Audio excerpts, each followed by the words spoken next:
Si tu pensais que l'esclavage était terminé, alors tu peux immédiatement fermer cette vidéo et appelle ta maman pour qu'elle te donne une bonne grosse gifle. Installez-vous bien parce que le sujet d'aujourd'hui, comme dirait Kerry James, est tout simplement...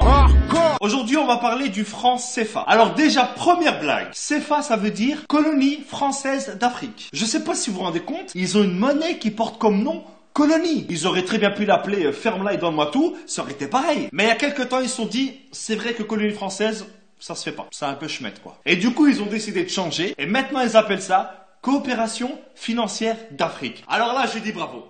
Là, je dis bravo. Là, c'est excellent, c'est excellent. Je pense que ce changement, ça a été le plus gros jeu d'emmerde de l'histoire. Non, mais parce que changer uniquement le nom d'un truc pareil, ça sert à rien. C'est comme si moi, demain, je m'appelle Jean-Marc. Mais même si je m'appelle Jean-Marc, mon visage, lui, il te donnera toujours envie d'appeler la police. Donc cette monnaie, elle est utilisée dans 14 pays, pour plus de 100 millions d'habitants. Et devinez où est-ce qu'on imprime les billets? En France. Donc la France, à elle toute seule, dans 2 villages paumés que personne ne connaît, fabrique une monnaie dont dépendent 100 millions de personnes. Donc si demain, Jean-Jacques le Révolté avec ses copains, ils font grève, parce qu'en France, la grève, c'est limite une religion, eh ben t'auras 100 millions de personnes qui seront peut-être dans la merde. Mais attends, c'est pas tout. Les pays qui utilisent le franc CFA, ce sont les seuls pays au monde qui payent un impôt à un autre pays. Chaque année, ils sont obligés de donner 50% au trésor public français. Déjà que la France, elle exploite à fond et depuis des années les ressources de ces pays. Et en plus, ils doivent donner la moitié de ce qu'ils gagnent à des mecs qui n'ont même pas levé le petit doigt. C'est comme si tu venais chez moi, que tu me volais tous mes meubles et que en plus tous les mois je dois te donner la moitié de mon salaire. Sans parler du fait que hier soir tu avais déjà cambriolé mes grands-parents. Il y a 3 banques centrales africaines qui gèrent l'économie et la vie de millions de personnes. Et devinez qui est-ce qui a un droit de veto dans chacune de ces banques? Ça sera la France. Donc si un jour un pays comme le Mali décide d'emprunter de l'argent à une de ces banques pour faire un pont pour son peuple, et ben à ce moment-là il y a un mec qui vient du fin fond de Roubaix, que personne ne connaît, qui ne parle même pas la langue du pays, et ben il a le droit de dire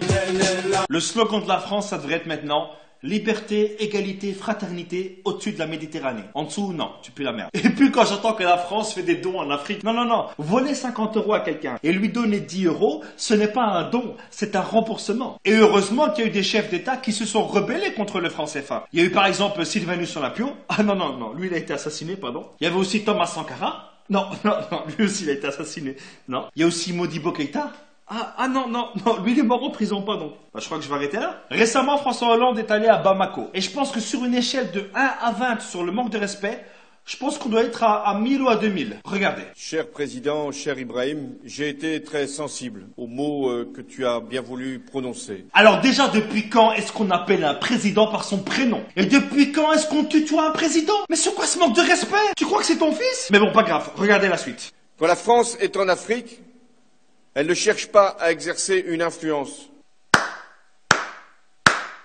La France ne cherche pas à influencer l'Afrique, mais la monnaie de ces pays, la colonne vertébrale d'un pays, dépend entièrement de la France. Non mais là j'en ai marre, il se fout vraiment de notre gueule ce mec. Elle ne cherche pas à peser sur les choix politiques d'un pays.